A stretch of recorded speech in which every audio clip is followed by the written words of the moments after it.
Hello, everybody. I'm John O'Loughlin. Welcome to McDuff Lives. It's Monday morning, February 16th of 2026. And wow, big week of disclosures from the Jeffrey Epstein materials. It leaves my stomach turning. I don't feel very comfortable. I'm very upset about this. Folks, it's got to be done. We have to undo the coup.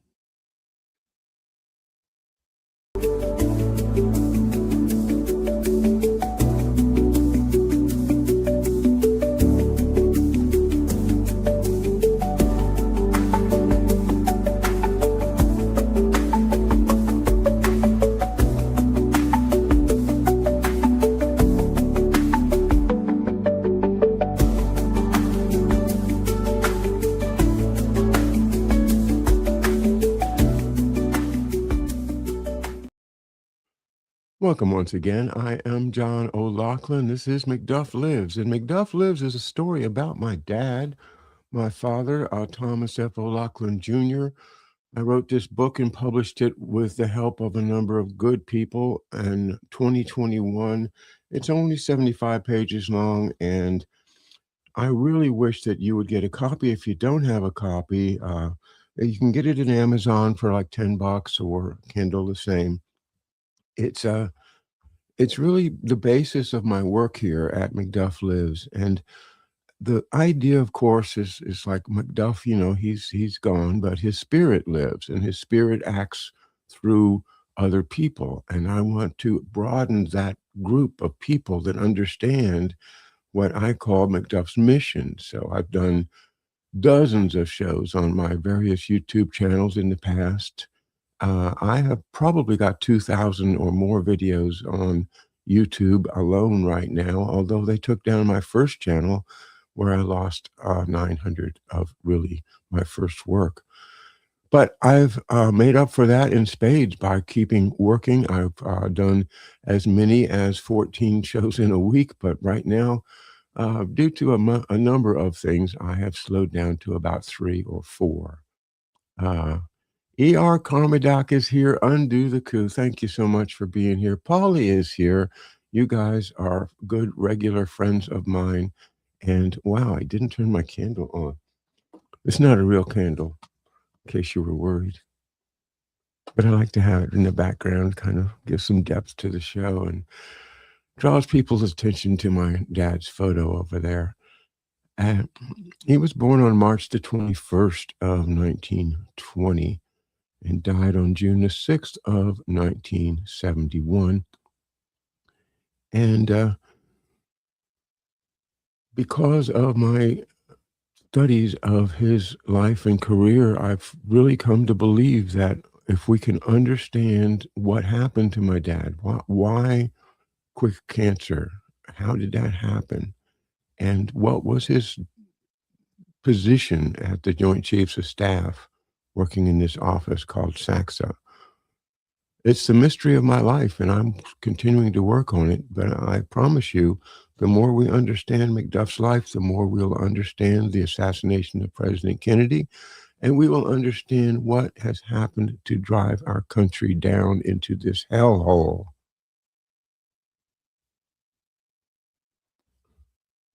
And that's where we're stuck right now. We are stuck in a hellhole. Well, I have a couple of contributions I want to make this morning to this show, Undo the Coup. This is number 25, and we're going to start off with the great Ron Paul. So hold on a second as I set the show up.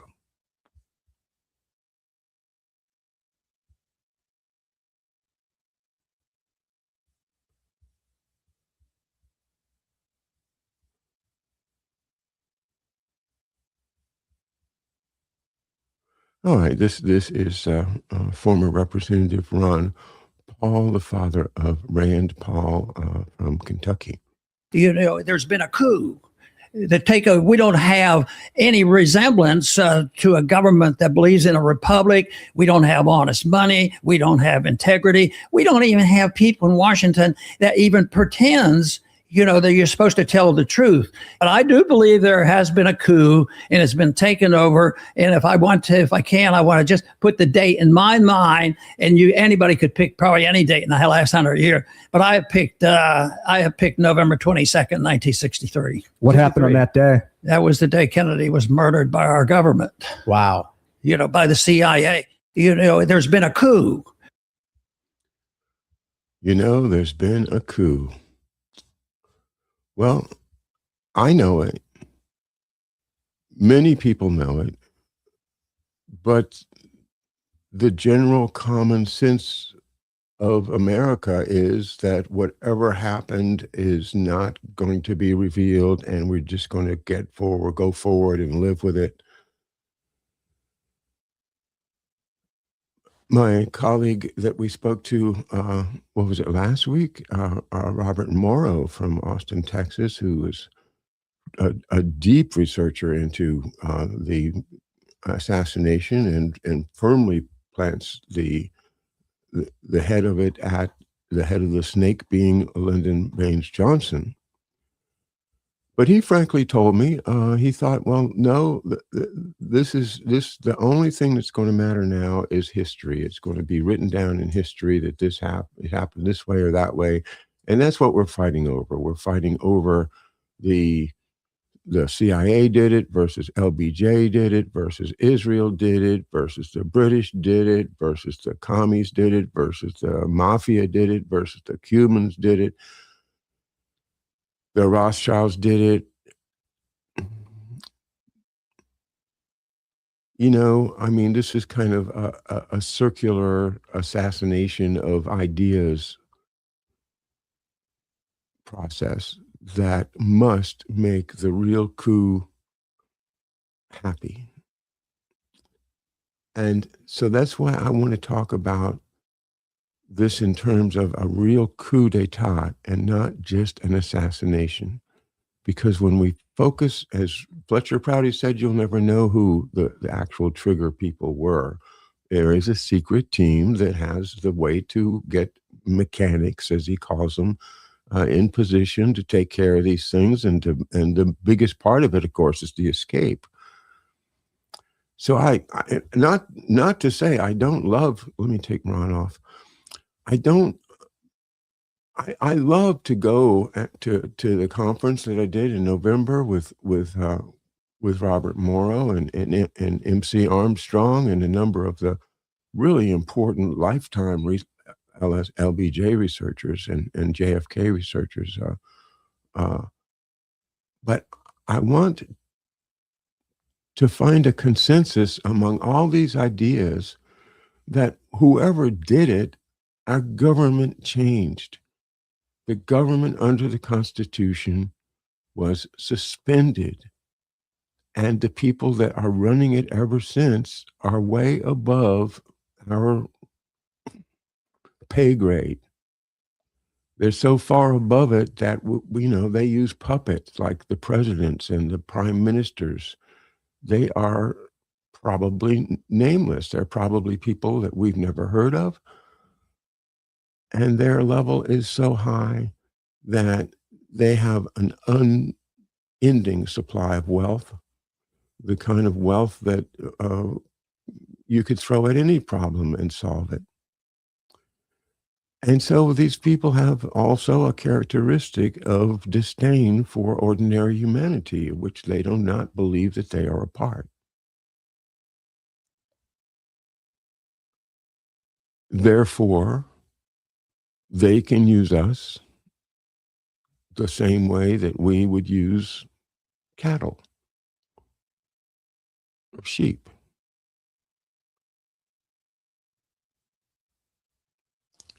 Without any regard to the idea of the humanity, the human family, the idea that all men, i.e. mankind, are created equal.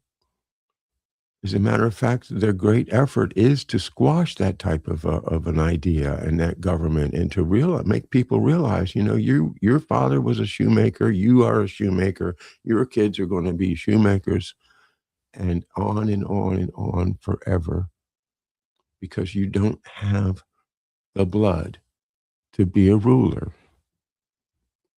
That's the story they've been telling us ever since the beginning of empires. And this empire right now does happen to be centered in the city of London and Wall Street. And that's where their puppets live, and that's where the levers get pulled, and that's how they maintain control from behind the scenes, way behind the curtain, way behind 100 curtains. And people at lower levels at some point decide, well, okay, they don't have the kind of morality that my parents had. They're not like, the folks I grew up with. They're willing to kill people. They're willing to destroy. They're willing to kill children. They're willing to sexually abuse children. And for money, and to kidnap helpless little babies and take them away from their mamas. And they think it's okay because it serves some greater purpose that they think somehow in a lot of their literature, they are improving humanity. Humanity is better because we got rid of those useless ones. And that is eugenics. And eugenics changed its name to environmentalism in the 1945 to 50 era.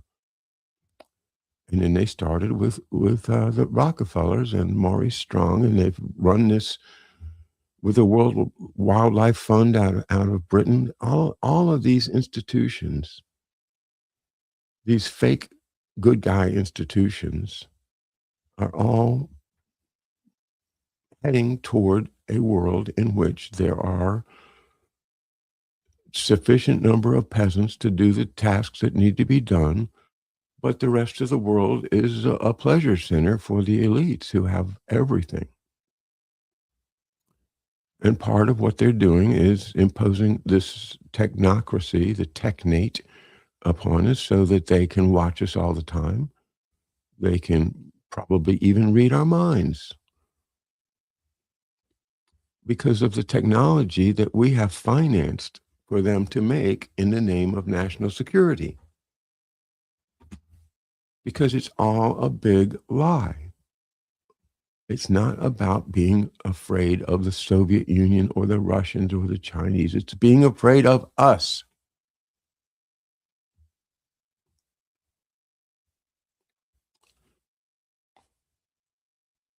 So Ron Paul says there's been a coup. Yeah, there has been. A little while later, he says, you could name a number of times in 100 years that there's been a coup, but the one for me is November 22nd, 1963. And, I want to make a comment on this because a lot of times when I see somebody posting about the coup of 1963, that a lot of commenters will say, well, I think the coup actually happened in 1913. The Federal Reserve, that was the coup. And then you can go back and say, wait a minute. What about McKinley? The assassination of McKinley, that was a coup. And then we could go back to Garfield, or we could talk about the election of 1870 or 71, where, the Hayes-Tilden election, Supreme Court, coup by Supreme Court. Other examples can be argued, and I think that it's probably likely that there have been coups in the past. And I think that it's a valid argument to say, hey, the Federal Reserve, when Christmas Eve and the Congress passed it, in the dark of night, and then suddenly we became the possessions of this banking empire that's run for private interests behind the scenes under the false name of federal. And the second lie, reserve.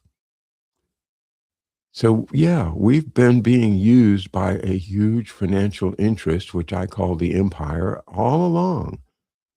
And, the history that we go over with Harley Schlanger and others at the LaRouche Institute, organization, I should say, because there's a distinction there, LaRouche org.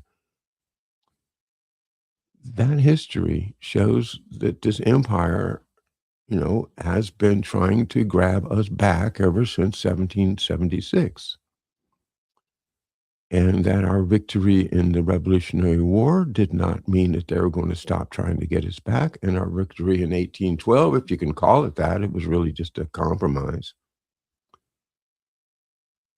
stopped them impressing our sailors, did make some progress in terms of establishing, along with the Monroe Doctrine, uh, the sovereignty and the willingness to defend it of a growing nation state in the early 19th century.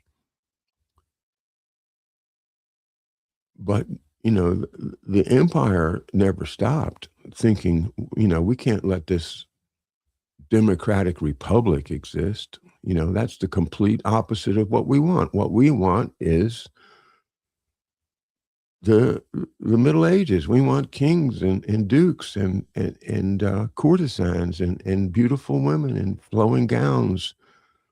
Yeah, we don't want this democracy thing. That's just crazy, and it's the same. What are they going to do if they give them the power? They're just going to spend all the money. They're going to be drunk, and it'll all be gone. We better hold on. We fascists know what we're doing. So that's what it is. It is a modern form of empire that, in terms of government, is best called fascism. And now half of the United States is convinced that the Republicans are fascist, and the other half are convinced that the Democrats are the fascists or the communists, which is really just another term for the same thing. It's they're both totalitarian governments, and once they get in power, they're going to do whatever the hell they want to. Anyway, no matter what they're called. Excuse me a second.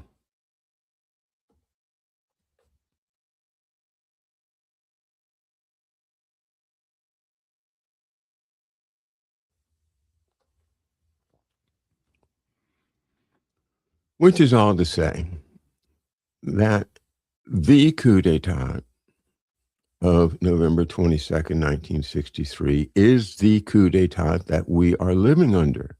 That's the one we have to undo. And to just say, well, there's been a lot of them, or it's the Federal Reserve, or, it was whatever you name, is to say, well, just throw up your hands and, the U.S. government is always going to be subject to these secret coups that we don't have anything to do with as the voters. We just go pull a lever, fill out the put the black mark in the little circle. I'm voting for the Democrats. I'm voting for the Republicans. Oh, I'm doing a protest vote. Oh, good. That'll help a lot. No, there's only one thing that's going to help, and that is to get the United States of America to realize that it has been taken over by a coup d'etat.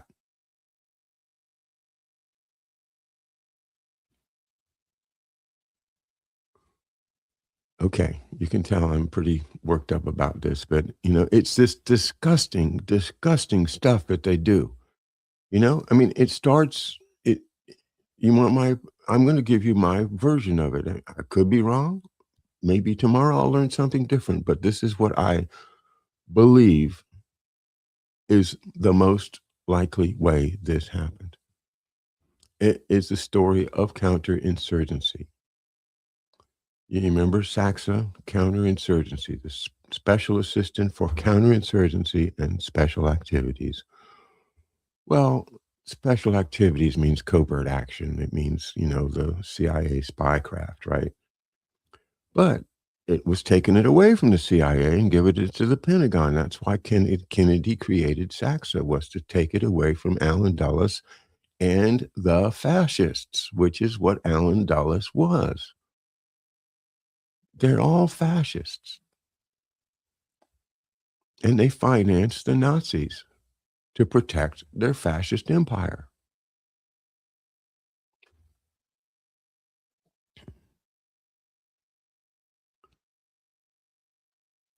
So JFK created SACSA, and the idea of it is to control counterinsurgency and covert action.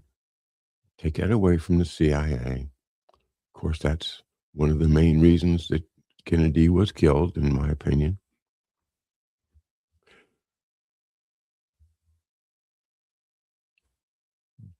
As World War II got started and Churchill and Roosevelt decided to work together to defeat the Nazis,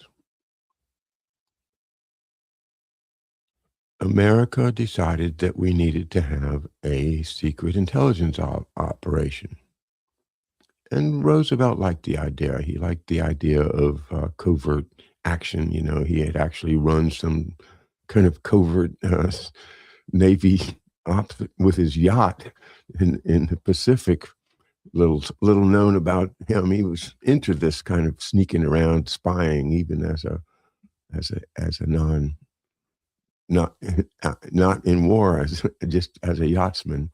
So anyway, the idea, yeah, covert action and counterinsurgency, meaning supporting the legitimate government against generally communists, right? That's the idea of counterinsurgency in the 20th century, is that the insurgents are the commies.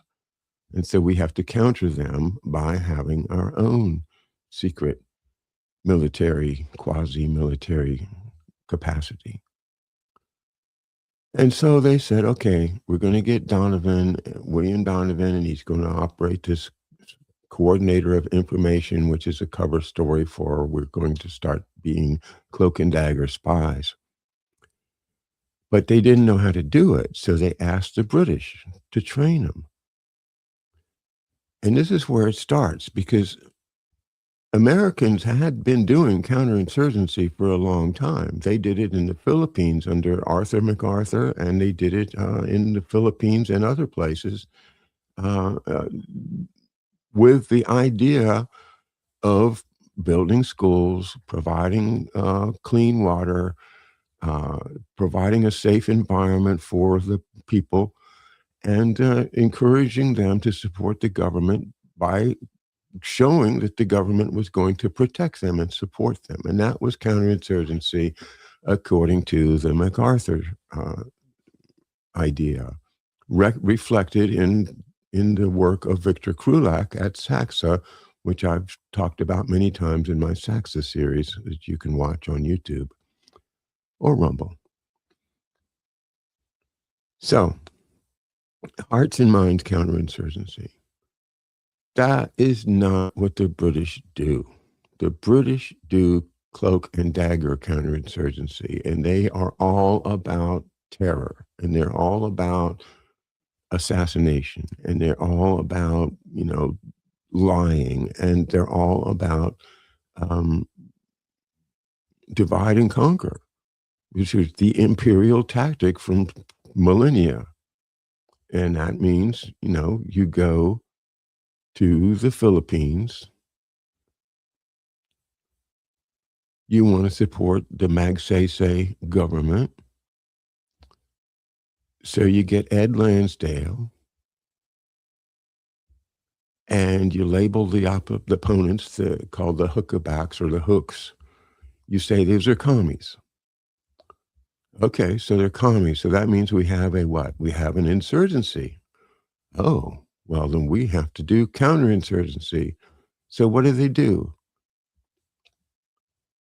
They set up fake battles. They pretend to be communists attacking good people, and then the good people have to fight back, and then they do some really creepy things by assassinating people, putting 2 bullets into them in a way that looks like they might.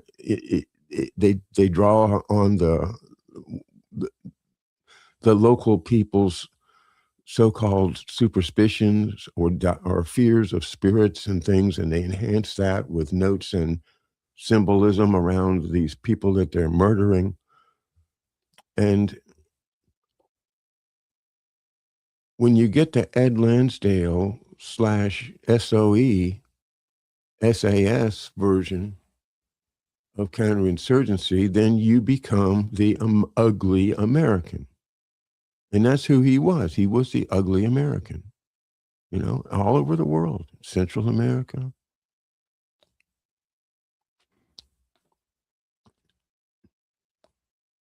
When we brought that kind of counterinsurgency into our OSS, then we developed a lot of guys that would do that stuff. People like Frank Wisner, and then the honchos of it, Alan Dulles and the bankers and the Sullivan and Cromwell lawyers,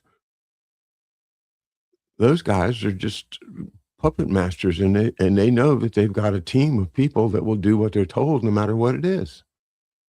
I want you to go blow up this school in Islamabad. Oh, sure, no problem. Give me $1 million. Consider it done.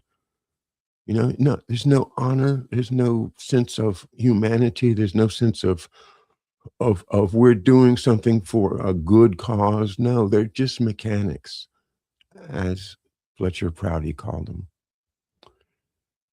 And these mechanics started to work with the mafia and the CIA, and these mechanics and the mafia are doing trafficking, of course, in drugs.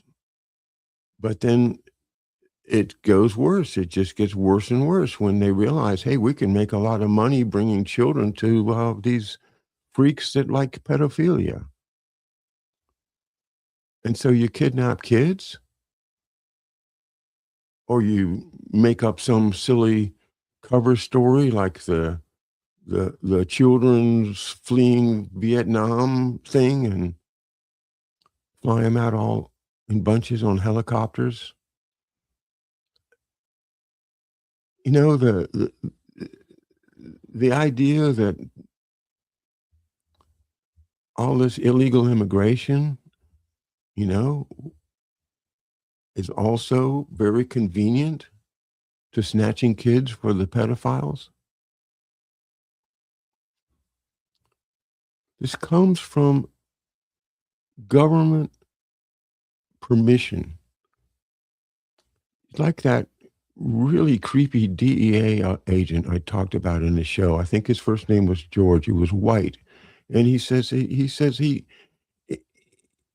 his career involved robbing, stealing, murdering, raping. He said he's having the best time he ever had. He loved it. He loved his job because he got to do all of these things legally. How do they do it legally? Well, I don't think it's legal. I don't think anybody really believes it's legal, but they make this thing called the National Security NSC 10/2 plausible deniability, that you are empowered to break the law, but you must have plausible deniability. That means you must be able to lie, and you must be able to make it a believable lie. And part two, if you somehow fail to have that plausible deniability, the government will come in and cover for you. And so they'll make up some shit and put it all over the media that will cover for you. And so when we say we don't ever have a chance to learn what the truth is, well, that's the reason. Because, as Doug Valentine, the great writer, said, this is the Phoenix program, come home to roost. And that reading the Phoenix program would really open my eyes. It's a great account of how, like Ted Shackley and Ed Lansdale and others, created a technical net across the people of Vietnam and just kind of set up kill squads for any of them that they could just find, this guy knows this communist, so he's part of the cell, so we're going to get rid of them. I think it's 40,000 people were assassinated under the Phoenix program in Vietnam. And when that program comes home to roost, they're going to assassinate people here. Maybe even me. Because they can't handle the truth. You know, that's where Jack Nicholson and A Few Good Men got it wrong. The American people can handle the truth. It's you guys that can't handle it. You can't handle the idea that we would know what you're doing. But it's all over the place now. And you are either going to put on your swastikas and take over and just say, okay, forget about freedom, forget about liberty. There's no more democracy. Forget about the Congress. We are now running everything just like Hitler did. Or we are going to wake up. And I think we need to wake up. And the way to wake up is to unpack the lies of the Warren Commission, the motives of Dulles and as the head of the Warren Commission, and the motives of LBJ to cover up his part of the huge military-industrial complex, the whole Texas part of it, all corrupt, all based upon fraud and lies and bribes. And the utter disdain for the American people shown by all of these folks, whether Democrat, Republican, military, CIA, FBI, you name it. Once they accept the idea of doing the unspeakable, and I think when we call it the unspeakable, we're using the term of James W. Douglas. When they say, okay, let's do the unspeakable because it'll be better for the future, you know, that we go ahead and murder these people, take over this government, kill off this tribe, poison the water supplies, which I think has been going on right here in Washington, D.C. this week with this horrible D.C. sewage leak that's going to pollute the Potomac River for how long? Who knows? Years, at least. So I invited you guys to join the chat today, and now I've been ranting the whole time. Let me go back to the top of the chat and roll through a little bit while we have a few minutes left. Oh, it's only 11:34. Okay, Polly and Carmadoc here. Miss Hunt is here. Corky's here. And Banjaloon. Hi, guys. Thanks for joining me. Mighty Mouse Girlfriend. Oh. And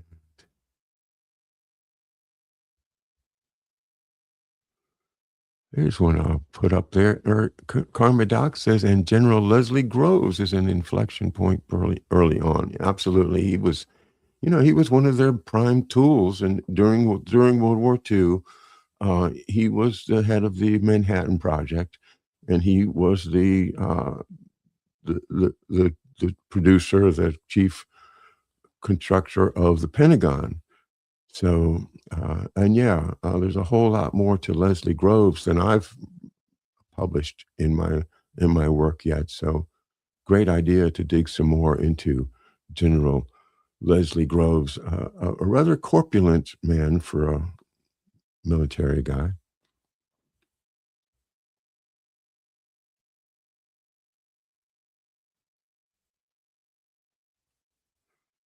Angeloon says Executive Order 57. I think you're talking about NSAM 57, the order by JFK that said that it's what created SACSA, really. It's when JFK says to the Pentagon, you guys are now running my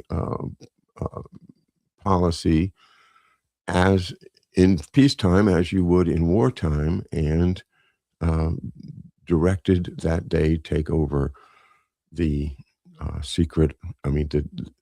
the CIA's special ops capacity, which of course, my dad fought against, during his career from 19 when he was asked to join Saxa in February of 62, all the way until he died in June of 71. He was at Saxa, and he was fighting against this cabal.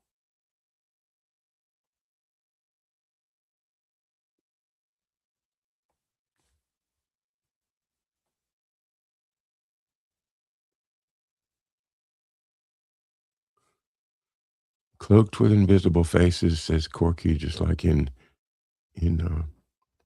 that creepy Tom Cruise movie. Yeah.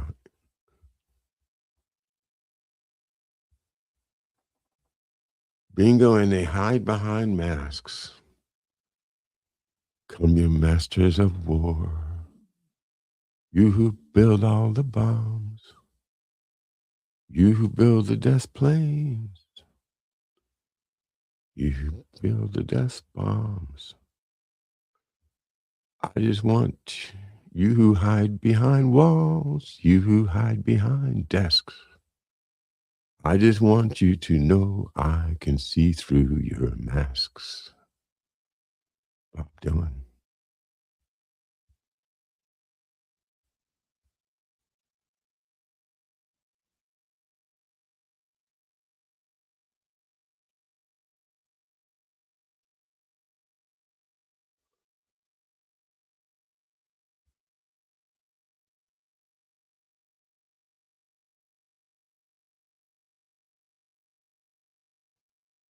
Mighty Mouse girlfriend says they can't read our minds and they don't even understand our fucking languages. Yes, but they're trying, man. They are trying. Carmadoc wish Ron would run again. Yeah, I mean, it's kind of like once you get marginalized into a certain category, like unfortunately has happened to Ron Paul, you can't really get out of it in the media atmosphere.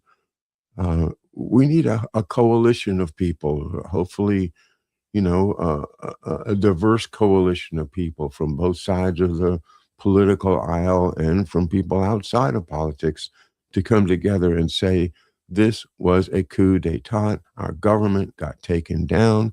We've got to restore the legitimate government under the Constitution and get rid of these creeps. We've got to get together. Let's get together and feel all right. That's what Bob Marley says. One love.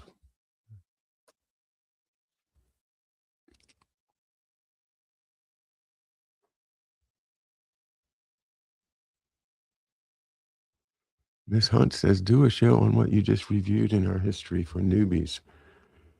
Yeah, I need to go back and kind of categorize my past work and put together playlists and things.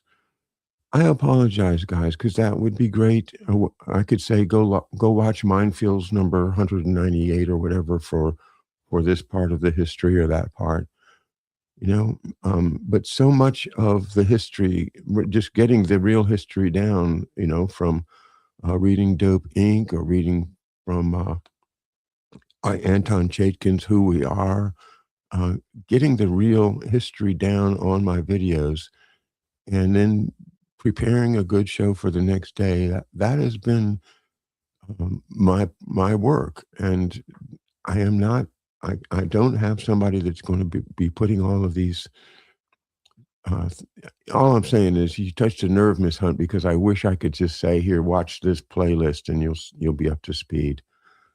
That's just one of my regrets. And but I am forging ahead, and I feel good about it.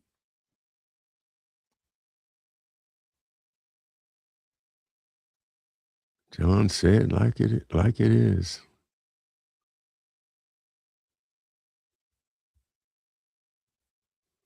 There's Carmadoc. All the huge corporations we have today started in 1902 following the murder of McKinley.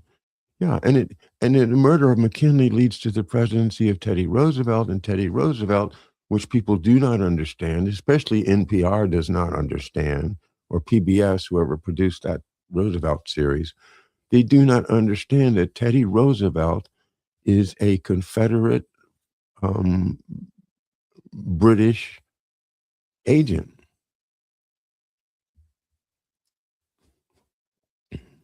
I won't try to explain all that right now in this show, but there's so much that is hidden from history that is, the history. I call it Rockefeller history because the Rockefellers in the early 20th century put together a board of people to say what's acceptable history and write books like that, especially high school texts.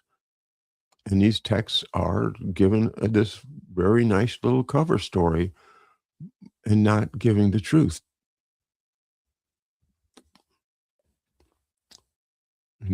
We shall know the truth and the truth shall set us free. That's what it says in the Bible. I would like to know the truth right now because if I did, I would feel a lot more free.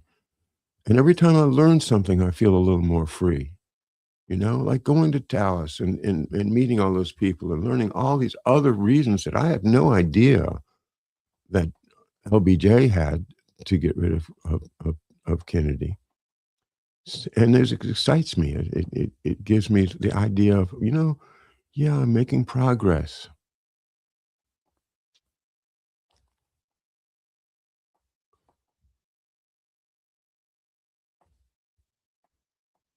Brightmore, how are you? The young embracing smart tech is disturbing. Some of the adults seem to be waking up about the dangers of tech upon the young mind. Recent lawsuits about addicting social apps, so schools banning cells, yes, etc. Yeah, I mean, you're right. It is insidious. And as one that I can get hooked on those short Facebook reels, I can get hooked on those and spend hours and not realize that I'm wasting my day. Because it actually feels like you're learning something. It feels like fun. But the trick to it is that I don't think you can retain a whole lot if you've seen 10 different subjects within a minute. Okay. So in a sense, it stimulates your something, maybe adrenaline, or you get some kind of a rush from, oh, that's interesting. But then you get, oh, that's interesting. Oh, look at that. That's interesting. And look at that one, and by the time you got to number 10, well, the first one's just my theory. Let's read some more here.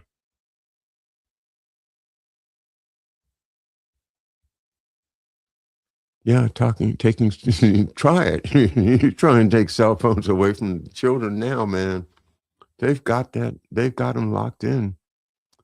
Even, my good friend Harley Schlanger was talking about his kids and they're watching, these crazy things on their devices. I I don't have kids. I can't imagine trying to raise kids in this environment where if you don't know what's going on in the latest Marvel movie, then you're just not hip.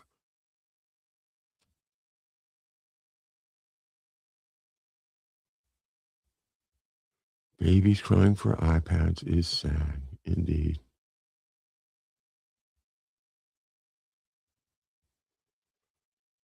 Oh, thanks, Corky. Corky says, "Oh, Undo the Coup does frame our present quite well."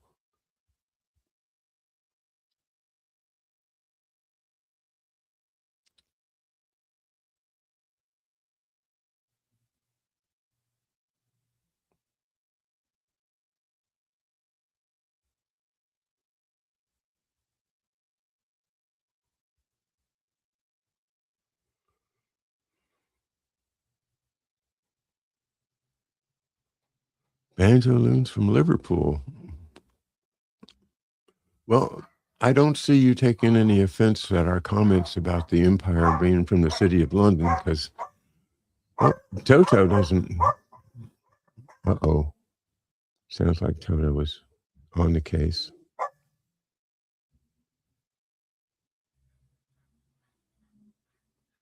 Okay, everything's back to normal. Okay, I've never been to. I think I was. Is Liverpool a port city? Because I think I was in Liverpool and took a jet flow to Dublin from there back when I was very young, 1980. Anyway, you know what I mean. We're talking about the big elites the Bank of England and the Rothschilds and the Royals. Not talking about your Manchester or your Liverpool.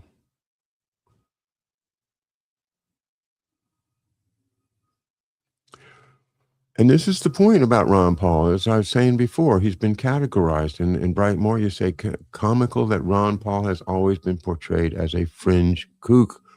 Yeah, that's right. And that's like saying, conspiracy theorist. Anybody that gets that label is categorized as not really worth listening to.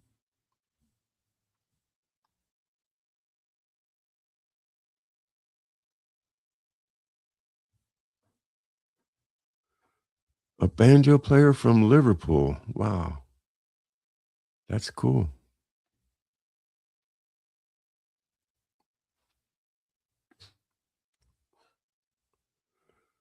Okay, Corky's going to confess about UFOs. My anti-UFO friends saw me as kooky. They apologized after the government said it's okay to talk about NHI. Uh-oh, I don't know what that is.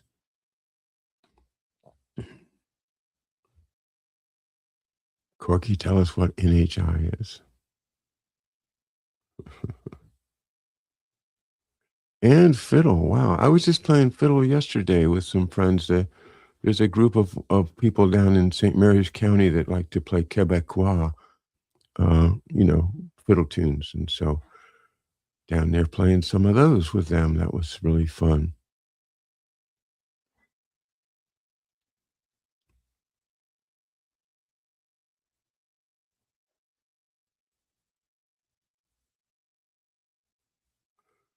Wahid Rex says the Playboy baby lift. Yeah, I hadn't heard it put that way before, but that's what they do. They snatch up kids and then they groom them. Absolutely.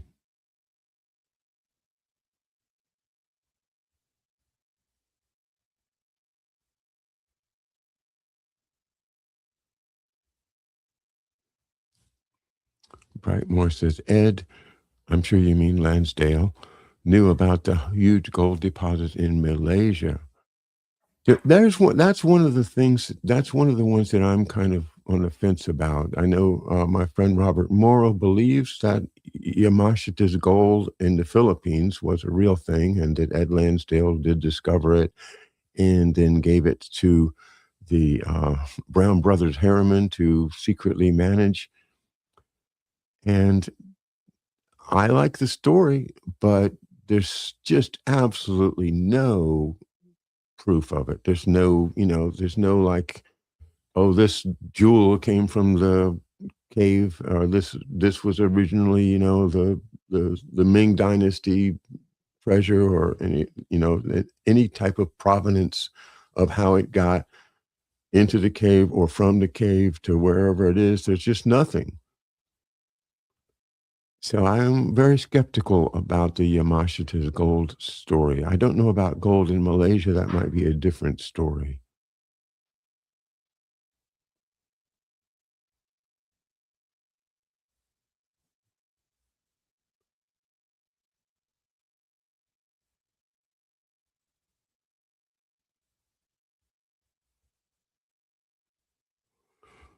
Promethean action. This is wild, isn't it? These two women from formerly with LaRouche, they broke off from LaRouche about 2016 or 17 over the issue of support for President Trump, which they wanted to do formally, and the LaRouche organization did not want to endorse anybody, so they left and created Promethean Action. I see people that criticize Promethean Action just basically saying, "Oh, those are the LaRouches," and as if a LaRouche, like we were talking about with Ron Paul and others, have been put into that category of, oh, you don't need to listen to LaRouche. He's one of those conspiracy theorist wackos out on the fringe. And so the mere mention of LaRouche in connection with these women, which is Barbara Boyd and Susan Kokinda, is to destroy their character just by association.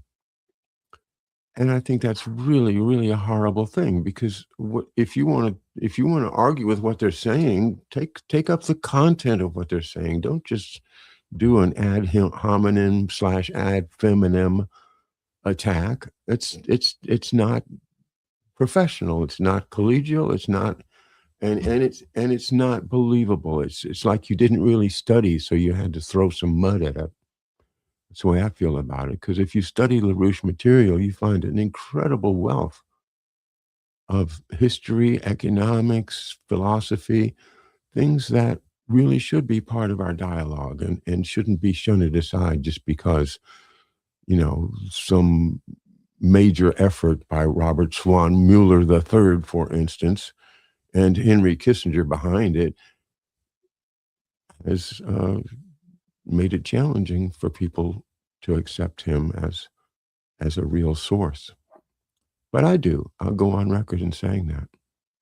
I don't agree with a lot he said. I don't agree with his AIDS policy. I don't agree with his assumptions about many things, but he's brilliant, and the things that he gets right are the things that we need to talk about. And certainly the fact that this is a coup d'etat is something that he and I totally agree on.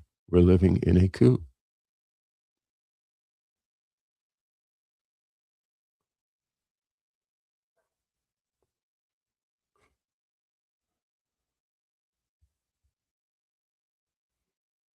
Yes, well, Ed, we've been through all of these in our past shows. My minefields. If you just look through the archives, you'll find how, we studied so the Roman Church got us into Indochina. Sure, the Jesuits, right?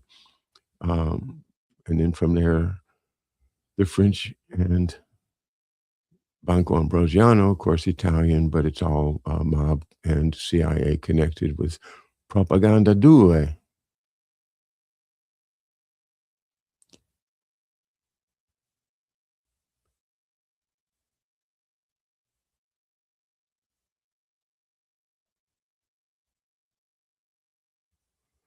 Bright Morris takes up southern border. Argument for a southern border wall is that it would largely stop human trafficking.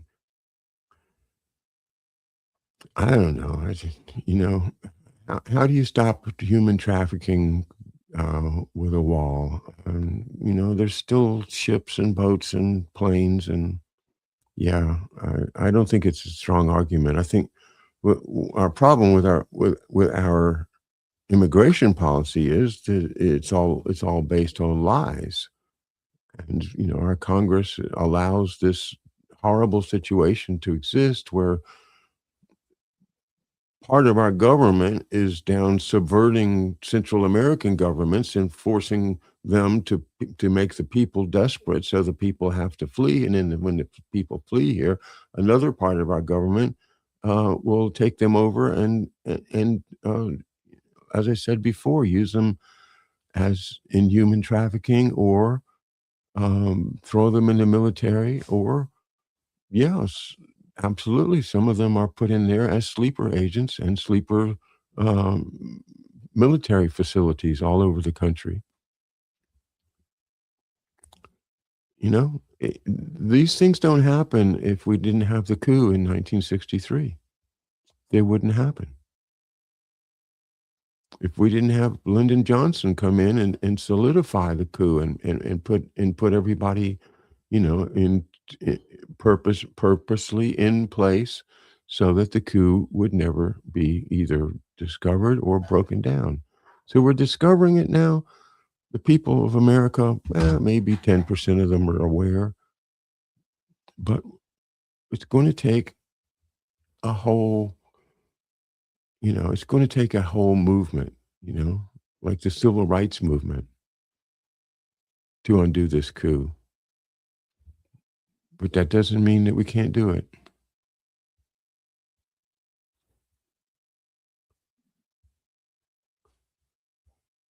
And thank you, Mighty Mouse Girlfriend. Thank you very much.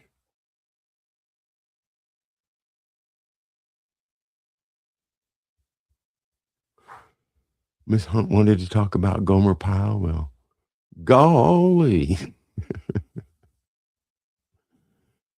Fantastic vocalist. Ever get to? There's sometimes on YouTube you can find him singing. Can't remember the piece that he did that I was so impressed with, but yeah, fantastic singer.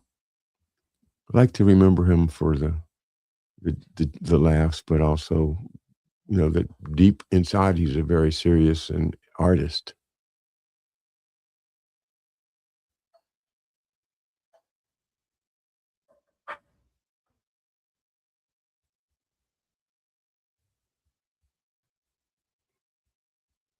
Cartels of business in our is Trump going to invade the cartels and take them down? Is that why they closed the airport in San Jose, um, Texas, for 20 days because of they're going to take down the cartels?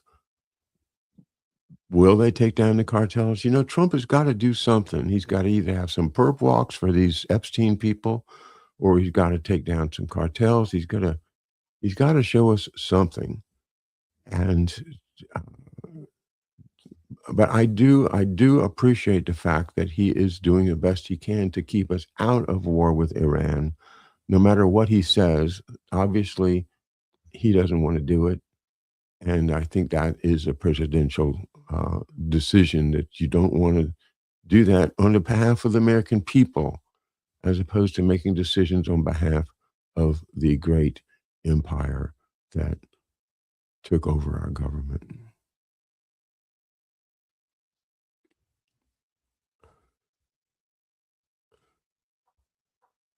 Oh, God, you guys want to hear me sing today, don't you? All right. If you go down to the woods today, you've been for a big surprise. If you go down to the woods today, you'll never believe your eyes. 'Cause every bear that ever there was will meet you there for certain, because today's the day the teddy bears have their picnic. Picnic time for teddy bears. The lovely teddy bears are having a wonderful time today. See them frolic unawares. They love to picnic on their holiday. See them gaily gad about. They love to laugh and shout. They never have any cares. And at 6 o'clock, their mommies and daddies will take them home to bed because they're tired little teddy bears. Now that's culture for you, folks. That's some culture. That's what we need. We need more culture. That's why I love to play the old fiddle tunes and stuff, is because it's drawing the centuries together. It's like, this tune probably didn't. You can trace it back to 1600 or 1500. You can trace these things so far, and what they do is they're threads that tie the culture together. And I love that. I love to hear a tune in Kentucky that I recognize that was an Irish tune first. I have spent a lot of my life out in cornfields, sawing fiddles and banjos and guitars with people, and learning tunes by ear, the way that I think it's the most way to internalize this music, as well as to take the personal touches from the other players, because you can't write down a piece of music. You can write down one version of it that was played one day, but on another day it'll all be a little bit different, and that's one of the beauties of fiddle music for me. Oh, don't get me started. No, I did play some yesterday, and I really enjoyed it.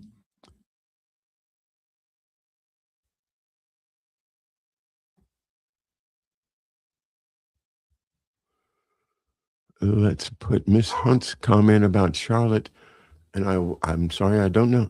Is it Iserbeat? Charlotte Eisterbite, deliberate dumbing down book goes all into all the foundations, unabridged, available for download on that website, and condensed version also available. I haven't read it. I've watched her videos, a few of her videos, and I really think, that's a great, great idea. Corky says, the McDuff course, history, including the nutshells. That's not a bad sounding course.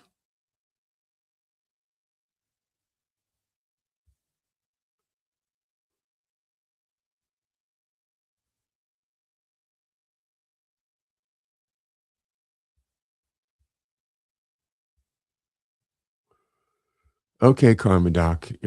Sure wish there was a new podcaster that could start at the beginning with hidden history. You could be the one with sage wisdom co-host, and the other person could prepare slides and get the daily outline. Oh my goodness, who wants to do that? I am in. If somebody would prepare the slides, uh, and catalog the shows, make an archive that becomes a source for folks.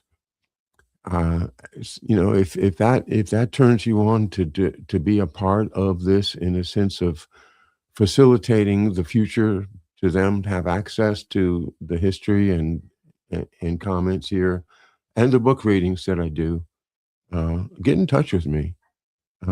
It doesn't pay. None of this pays. In case anybody doesn't know that, this is all labor of love, and the support I get from Patreon and a few other sources, such as my Substack, Cancer Side Journal, covers the mechanics of StreamYard, purchasing annual subscriptions and all of that stuff. But no, this is not a place to get enriched at all. But if you can do it, if you're retired or if you want to volunteer, do get in touch with me. I'd love to have you make the slides and co-produce McDuff Lives.